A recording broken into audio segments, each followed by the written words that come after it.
国民党的总统参选人侯友宜到美国访问，到首都华盛顿特区来拜会。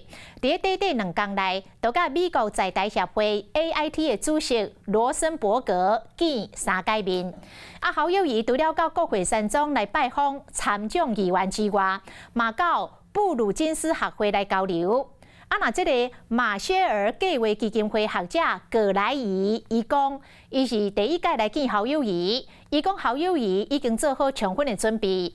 另外，侯友宜投诉外交期间是提出着3D 的策略，要互两方拼战，降低冲突。大家好。前一天才和 AIT 的主席罗森伯格见面，这回侯友宜阁来到 AIT， 双方热情招呼，会面点外钟。侯友宜送关公帽啊，罗森伯格会送旁边甲捧果酱。2天来见3摆面，看出来侯友宜的好心情。开心吗？很开心啊！有跟谁聊谢谢小心啊，小心，来，不好意思哦，不好意思哦，不好意思。现在台湾有难，需要我们在这个时候去承担保护国家的责任。侯友宜昨日来到国会拜访3位联邦共和党籍的众议员，其中1位加州众议员贾西亚今年3月8访问台湾，佮加上德州众议员塞栓斯基塞尔夫，随后更加将这回合相片印出来，而且签名送给侯友宜。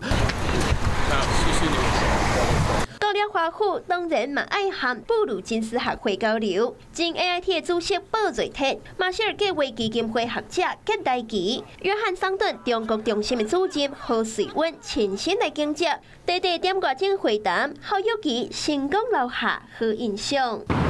This was my first time meeting Mayor Hoyoe, so it was really a good opportunity for me and, of course, all the other experts in the room, most of whom I think had not previously met Mayor Ho.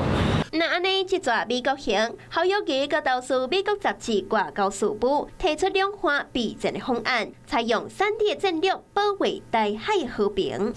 3D 贺主对话。降低冲突。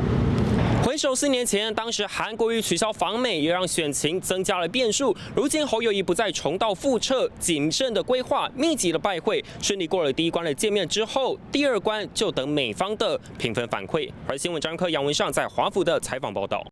Hello， 大家好，我是林依文。想要抢先掌握最及时的新闻资讯吗？赶快订阅、按赞、开启小铃铛，锁定华视新闻的 YouTube 频道。